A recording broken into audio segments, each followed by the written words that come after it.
Hello everyone, welcome to स्टूडेंटो। हमारे साथ है अभी साहित्य मैम, जिनका 24 रैंक के साथ यूपीएससी में सिलेक्शन हुआ है। ये मैम का 6th अटैम्प्ट था। तो हम मैम की जो लॉन्ग जर्नी रही है उसके बारे में आज डिटेल में जानेंगे।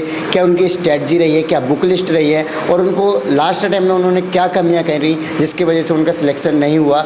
सारी बातें इस वीडियो में डिटेल में कवर करेंगे। तो अभी तक आपने चैनल को सब्सक्राइब नहीं किया तो चैनल को सब्सक्राइब कर लीजिए, इस वीडियो को लाइक करें। आपके जो भी क्वेरीज होते हैं आप हमें इंस्टाग्राम और फेसबुक पर मैसेज कर सकते हैं। मैम, सबसे पहले आप अपना नाम और एजुकेशन बैकग्राउंड बताइए।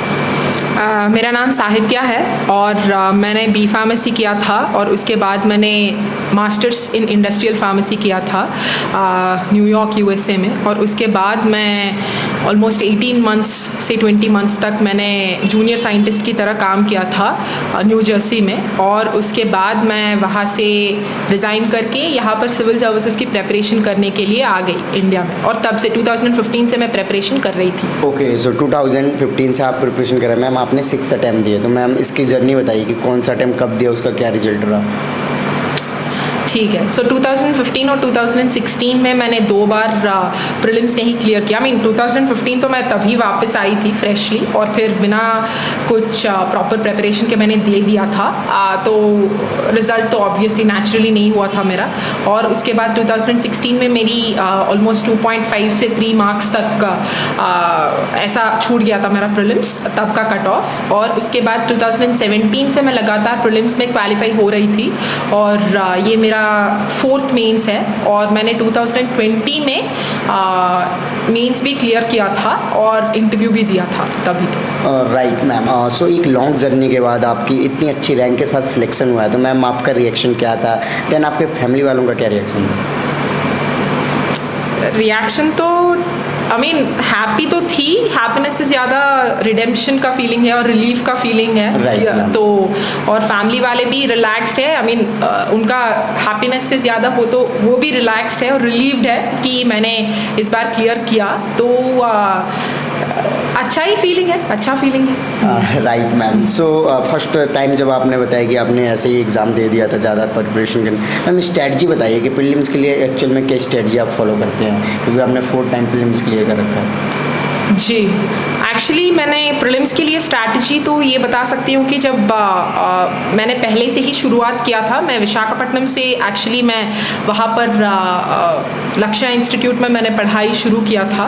तो वहाँ पर मेरी बेसिक्स बहुत स्ट्रॉन्ग हो गया था। तो जो भी सब्जेक्ट्स है वहाँ पर अच्छी तरह से मेरे कॉन्सेप्ट्स बहुत क्लियर थे। और क्योंकि अभी तो ट्रेंड ऐसा चल रहा है कि प्रीलिम्स में the focus has been on conceptual clarity and how much you actually understand the philosophy of constitution, या फिर इकोनॉमी के कॉन्सेप्ट्स हो, या फिर हिस्ट्री में भी मॉडर्न इंडिया में भी they have been asking the underlying logic behind the various movements. So I think that has helped me. But overall I have enrolled in test series from different institutes और मैंने questions practice किया था और daily quiz भी मैं करती थी। और फिर मैक्सिमम जो टेस्ट सीरीज़ है मैंने कुछ इंस्टीट्यूट्स के एनरोल किए थे और वहीं से मैंने किया था। और उसके बाद तो you understand the pulse of the examination after certain time. तो हमें पता चल जाता है और हमारा इंट्यूशन और इंस्टिंक्ट्स भी अच्छे हो जाते हैं बहुत सारे बार देने के बाद। तो I think that has been helpful. So but for the 6th attempt तो I have not prepared anything for prelims, but for the first 5 attempts I was prepared for the prelims. I have done test series and because of the changing nature of the prelims I think it's important that you have your basics clear. तो इसीलिए मुझे वो help हुआ था। Okay, so ma'am mains की बात की जाए तो मैम मेंस के बारे में बताइए। तो मेंस के बारे में मैं शायद बता सकती हूँ क्योंकि बहुत ही एक्सपीरियंस्ड हूँ। फेल होने में काफ़ी फेमस हूँ मैं, क्योंकि बहुत सारे बार मैं फेल हो चुकी थी मेंस में। तो मैं बोल सकती हूँ कि मेंस में हम सोचते हैं कि हमारे कॉलेज के जो एग्ज़ाम्स होते हैं उसी तरह हम सोच लेंगे कि हाँ हम लिख लेंगे वहाँ पर जाके मैं पेपर फिनिश कर दूँगी। ऐसा तो नहीं होगा। और जब लोग बोलते थे कि हमने पेपर फिनिश कर दिया 5 मिनट पहले, तो मेरे लिए वो बहुत ही अजूबा था। मैं तो समझ ही नहीं पाई कि लोग पेपर कैसे कंप्लीट कर रहे थे, क्योंकि मैं तो कभी पेपर फिनिश ही नहीं कर पा रही थी। और आई थिंक उसके लिए सबसे बड़ी कारण ये था कि मेरे पास कंसोलिडेटेड नोट्स तो नहीं था, और उसके बाद मैं ज़्यादातर रिविज़न भी नहीं कर पाई बहुत सारे सब्जेक्ट्स को, क्योंकि जूलॉजी मेरा ऑप्शनल है और जूलॉजी पे बहुत ज़्यादा वक्त मैंने स्पेंड किया था। और जब जूलॉजी आप बहुत ज़्यादा फोकस करते हैं तो फिर जनरल स्टडीज़ का ऑब्वियसली आपका थोड़ा टाइम कम हो जाता है। तो इस बार मैंने जो किया है, मेरे पास सभी टॉपिक्स के लिए नोट्स थे, और मैंने करंट अफेयर्स के क्लासेस भी ज्वाइन किए थे इंस्टीट्यूट से। और क्योंकि मैंने दोनों को कंबाइन किया था, यानी कि नोट्स को 10-10 बार, कुछ टॉपिक्स को मैंने 10-10 बार रिवाइज किया था, और बहुत सारे टॉपिक्स को मैंने कुछ 3-4 बार तक रिवाइज किया था। और करंट इवेंट्स को भी साथ मिलाने की वजह से वहाँ पर the rate of recall improved automatically. और इस बार भी मैं बोलना चाहती थी कि मैंने सिर्फ हमारे 3 घंटे होते हैं मेंस के एग्जाम, तो फिर 2 घंटों में मैंने 15 मार्क्स क्वेश्चंस लिखे थे, और लास्ट 1 आवर में I was able to finish the 10 questions of 10 markers. तो ऐसा भी आप कर सकते हैं, so you can contribute more time to 15 markers also. If your rate of recall is good, then you can spend 2 hours for 15 marks and 1 hour for your 10 markers, if that works for you. So the rate at which you recollect has to improve. So that improved because of multiple revisions and because of having notes for everything and because of all these years of study. So कहीं ना कहीं आपके दिमाग में बैठ जाते हैं बहुत सारे टॉपिक्स। ओके, सो मैम जो आंसर राइटिंग है, तो मैम आंसर राइटिंग कितनी हेल्पफुल लगी आपको प्रिपरेशन में? Answer writing helpful because that is वही आपको वो जो स्कोर दिला सकती है और वही आपको रैंक भी दिला सकता है। तो आंसर राइटिंग तो करना पड़ेगा। मैंने बहुत सारे फ्री इनिशिएटिव्स में भी पार्ट लिया था, और फिर बहुत सारे इंस्टीट्यूट्स के जो टॉपिक्स नोट्स रहते हैं उनका भी मैंने लिया था। बट टेस्ट सीरीज़ तो मैंने सिर्फ एक ही इंस्टीट्यूट का लिया था, और करंट इवेंट्स भी एक ही लिया था। और फ्री इनिशिएटिव्स जो होते हैं वो मैंने फॉलो किया था, यानी कि डेली आंसर राइटिंग भी एटलीस्ट 2 to 3 क्वेश्चंस में करती थी, कभी कभी 5 भी करती थी। और करते करते हमारे आंसर राइटिंग में इम्प्रूवमेंट ऑटोमेटिकली आ जाता है, क्योंकि इट इज़ नॉट दैट करना और फिर सिनॉप्सिस नहीं देखने से कुछ नहीं होगा। You have to write an answer and then you have to compare that with your synopsis, तो तभी तो हमारे आंसर में इम्प्रूवमेंट भी होगा। तो मैंने ऐसा किया था इस बार, at least for good 45 to 50 days मैंने हर दिन एटलीस्ट 1 or 2 क्वेश्चंस पे या तो फिर सोचा या तो फिर लिखा। तो इस बार उसी वजह से मेरा इम्प्रूवमेंट हुआ था। ओके, सो मैम जो एथिक्स एंड ऐसे हैं वो काफ़ी डिफ़िकल्ट माने जाते हैं, कहीं ना कहीं उनमें स्टूडेंट्स के मार्क्स कम रहते हैं, तो मैम इसके लिए आपने क्या किया? तो ऐसे सिर्फ वही एक पेपर था जिसमें मैं थोड़ी बहुत ओके थी, यानी कि बहुत सारे सालों से मैं ऐसे में अच्छी तरह से स्कोर कर पा रही थी। तो मैं अपने एसेस में what is it that I have done was, मैं खुद लेट्स सपोज एक टॉपिक को लेते हैं, let's suppose we take climate change, तो फिर मैं क्लाइमेट चेंज के बारे में इम्प्रॉम्प्टू एक पोएम बनाती थी। तो दैट यानी कि पोएम अगर हम लिख रहे हैं तो फिर हमें कोई कीट्स या फिर कुछ शेक्सपियर ऐसा रेंज, रविंद्रनाथ टैगोर रेंज जैसे पोएम्स नहीं होनी चाहिए, उसकी ज़रूरत बिल्कुल भी नहीं है। हम खुद एक अच्छी तरह से अपनी स्वयं एक्सपीरियंसेस के हिसाब से लिख सकते हैं कोई poems which can be around 7 to 8 lines. हम ऐसे मैं हमेशा अपने खुद के पोएम्स वो टॉपिक के हिसाब से मैं लिखती थी वो। और उसके बाद I made sure that I had good side headings for every paragraph. तो पैराग्राफ के बिगिनिंग पे मैं एक अच्छी तरह से कैची वाले साइड हेडिंग्स में लिखती थी। तो I think this has helped probably, and I would use most importantly I would use some stories जो मैंने बहुत सारे सालों से पढ़ाई की है। तो इसके अगर मुझे स्टोरीज कुछ, लेट्स सपोज अगर हम इंटेग्रिटी की बात करते हैं तो फिर आई would use the story of Howard Roark of fountain head, और अगर हम परसीवरेंस की बात करते हैं तो फिर मैं मांझी की स्टोरी लिखती थी जिन्होंने वो रोड बनाया था। और उसके बाद अगर हम ट्रूथ की बात करते हैं तो फिर महात्मा गांधी जी का, तो ऐसा इट्स वेरी सब्जेक्टिव। Right. तो मैं ऐसा पर्सनल एग्जाम्पल्स के साथ मैं रिलेट करती थी, तो that is how it is. और एथिक्स की अगर मैं बात करूँ तो फिर मैंने एथिक्स का मुझे एक्चुअली समझ में ही नहीं आ रहा था मैं क्या करूँ।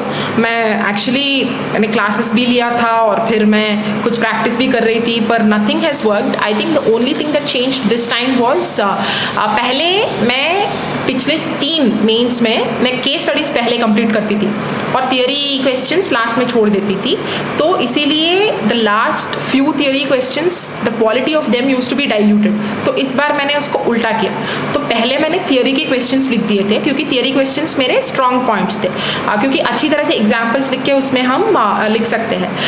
तो थियरी क्वेश्चंस मैंने फर्स्ट फिनिश कर लिया था, और केस स्टडीज़ जब मैं पढ़ाई करती थी, in the sense when I went through the question, so it is not that I used to go through the entire question word by word, तो मैं ऐसे पढ़ती थी, यानी कि फास्ट रीडिंग देती थी, और दिया था इस बार में, और I used to grasp the actual demand of the question and I would answer it. तो केस स्टडीज बाद में लिखा था मैंने, तो इसीलिए I was able to finish the paper.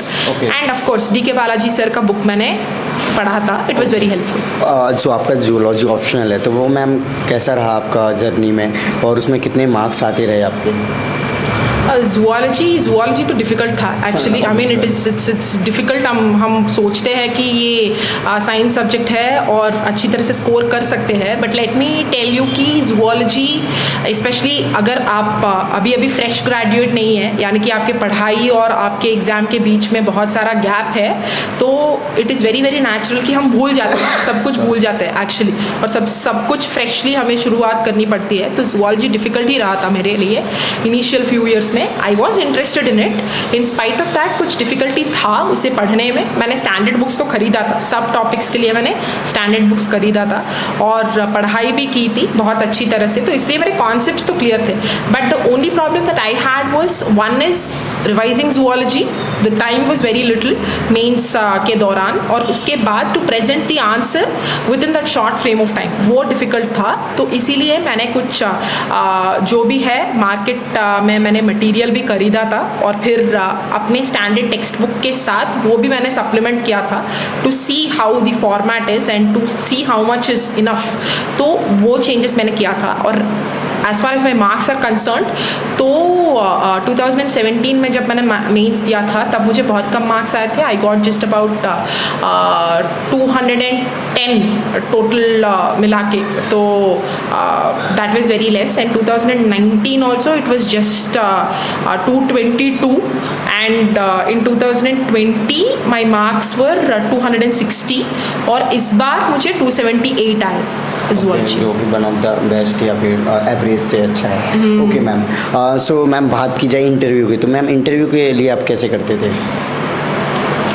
Interview के लिए तो इन द सेंस लास्ट ईयर भी मैंने दिया था इंटरव्यू, तो यू स्टार्ट फ्रॉम डैफ एक्चुअली, तो हम डैफ से शुरुआत करते हैं उसकी, और जो क्वेश्चंस पॉसिबल है वो क्वेश्चंस हम ब्रेनस्टॉर्म करते हैं, और फिर मॉक्स मैंने दिए थे, बहुत सारे मॉक्स दिए थे last time, but then I had problems with respect to my articulation and with respect to my body language as well. The way I was delivering, जिस तरह से मैं बोलती थी वो थोड़ा सा डिफरेंट था, और थोड़ा सा लास्ट ईयर इंटरव्यू में थोड़ा सा कन्फ्यूजन भी हो गया था इंटरव्यू में, यानी कि मिसकम्युनिकेशन भी हुआ था बोर्ड मेंबर के साथ, तो इसीलिए बहुत कम मार्क्स आए मुझे लास्ट ईयर, 143 ही मिले थे मेरे को। और इस बार तो मैंने I made sure that I am not going in for any such confusion, and जो मैं बोलना चाहती थी वो मैं स्ट्रेट और शॉर्ट रखने की कोशिश मैंने किया था। I think I was short in some answers, but in some answers obviously it was again long, तो वो आदत हो गया था। मॉक्स दिया था मैंने इस बार भी, बहुत सारे मॉक्स दिए थे, और फीडबैक पे मैंने काम किया था, और आई मस्ट से दैट इस बार थोड़ा सा और कॉन्फिडेंस और थोड़ा सा और हिम्मत के साथ मैं गई थी, तो I think it worked this time. तो ओके, सो मैम जो सिलेबस होता है, तो सिलेबस को कैसे पढ़ें स्टूडेंट्स, क्योंकि सिलेबस को लेकर कन्फ्यूजन में रहते हैं? सिलेबस को कैसे पढ़े, देखिए मैं तो सिर्फ अपने जैसे लोगों के बारे में और रिलेट कर सकती हूँ, यानी कि people who are not from humanities background, क्योंकि मैं तो साइंस बैकग्राउंड से हूँ।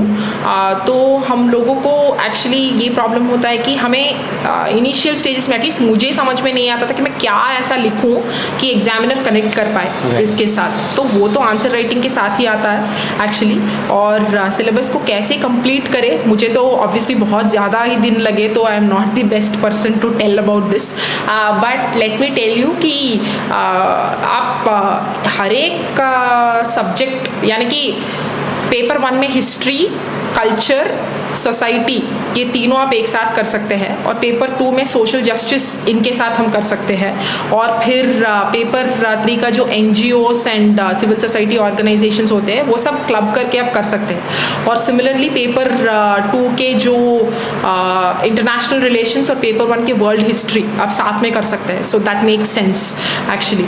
And in addition to that आप इंटरनल सिक्योरिटी और जो भी है साइबर सिक्योरिटी, तो GS3 का वो science and technology, everything you can do it together. And obviously paper 3 के एनवायरनमेंट और पेपर 3 के एनवायरनमेंट, डिजास्टर मैनेजमेंट और पेपर 1 का ज्योग्राफी आप साथ में कर सकते हैं। So this makes sense if you pick up themes from each of your papers and if you club them together, that makes a very good way of preparing. और time तो मैं नहीं बता सकती, वो बहुत ही सब्जेक्टिव है, मुझे खुद बहुत ज़्यादा वक्त लगा, तो मैं टाइमलाइन तो आई डोंट थिंक मुझे बोलना भी चाहिए। लेकिन अगर आपके पास नोट्स ऑलरेडी है या फिर नोट्स आप बनाना चाहते हैं तो वो बना सकते हैं बच्चे, लेकिन ऑलरेडी नोट्स है तो फिर एक एक टॉपिक को डिपेंडिंग ऑन इट्स डेंसिटी और depending on its size you can pick up that theme based, और फिर उसके लिए आप दे सकते हैं, हफ्ते के हिसाब से दे सकते हैं या फिर महीने के हिसाब से आप दे सकते हैं। तो लेकिन टाइम तो सब्जेक्टिव होता है एक्चुअली। हाँ, ओके। सो मैम, बात की जाए जैसे कि आपको इतना टाइम लग गया प्रिपरेशन के दौरान, तो आपको क्या कमियां नजर आई कि आप स्टार्टिंग के अटेम्प्ट्स में क्या कमियां करते थे या गलतियां करते थे? तो स्टार्टिंग के अटेम्प्ट्स में मुझे ये कमियां लगती थी कि मैं सिर्फ प्रीलिम्स पे फोकस्ड थी एक्चुअली। तो प्रीलिम्स में 2015, 16 और 17 में तो मैंने तो सोचा कि अगर मेरा प्रीलिम्स ही नहीं निकल रहा है तो फिर मेंस के बारे में क्यों सोचूं, एंड तो इसीलिए मैंने सिर्फ प्रीलिम्स की तैयारी की थी। और मेंस का तो मेरे पास स्कैटर्ड ही नोट्स था, यानी कि all this very diffused kind of notes and no proper consolidation, तो वो था प्रॉब्लम। और नेक्स्ट अगर मेंस की बात हो तो फिर आंसर राइटिंग तो मैंने अच्छी तरह से नहीं किया था, और उसके बाद रिविजन्स भी इतने अच्छे नहीं थे, because one of the primary reasons for that was because मुझे जूलॉजी पे फोकस करना था, जूलॉजी पे मुझे फोकस करना था, और इसीलिए मेरा GS का प्रॉब्लम हुआ करता था। तो I think it is very important for you to balance. और जिन लोगों को प्लीज़, अगर कोई optional, if you want to pick up a subject like zoology, please understand that zoology takes an inordinate amount of time if you have some gap, अगर आपको gap है college और फिर एग्ज़ाम के बीच में, तो फिर सोच लीजिए अच्छी तरह से और तभी चूज़ कीजिए, because it has taken me very long time. At the end I was able to reap good fruits out of it, but zoology की वजह से इनिशियल अटेम्प्ट्स में मुझे दिक्कत हुआ था प्रिपरेशन के लिए। ओके। सो जो न्यू एस्पायरेंट है मैम, उनको क्या मैसेज देना चाहेंगे आप? जूनियर एस्पिरेंट्स को मैं तो सिर्फ यही मैसेज देना चाहती हूँ कि आपने जो पाथ चूज़ किया है, so I really appreciate your determination and I really appreciate your choice of a career. तो अच्छी चॉइस है आपकी, और बस हिम्मत रखना चाहिए, और फिर कंटिन्यूसली अपने आप को ये बताना चाहिए कि आप कर सकते हैं, आप बिल्कुल कर सकते हैं, कोई भी कर सकता है, जब वो डिमांड, एग्ज़ाम की डिमांड को अगर वो समझ सकता है। अगर आपको चीज़ें समझ में नहीं आ रही है और लगातार आप फेल हो रहे हैं, तो प्लीज़ किसी से मदद पूछिए जाके, क्योंकि ऐसे बहुत सारे लोग होते हैं, जैसे मैं थी, मुझे समझ में नहीं आ रहा था कि मैं क्या करूँ, बार बार फेलियर्स, और फिर मैं सोचती थी कि शायद मैंने ही गलतियाँ की है और मैं अपने आप पे पूरा वो ले रही थी। But the simple thing would have been to go and talk to someone actually.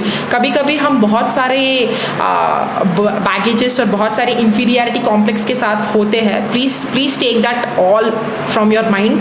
और अगर चीज़ें समझ में नहीं आ रही है और अगर things are not going in your favour, please go and seek help, please go and seek a mentor who are genuine and who really wish for your success, okay? तो प्लीज़ जाके उनसे बात कीजिए। एंड आई थिंक एग्ज़ाम को आप enjoy अगर करेंगे, exam के प्रोसेस को आप एन्जॉय कर सकते हैं, तो आई थिंक बहुत ज़्यादा बोझ नहीं होगा।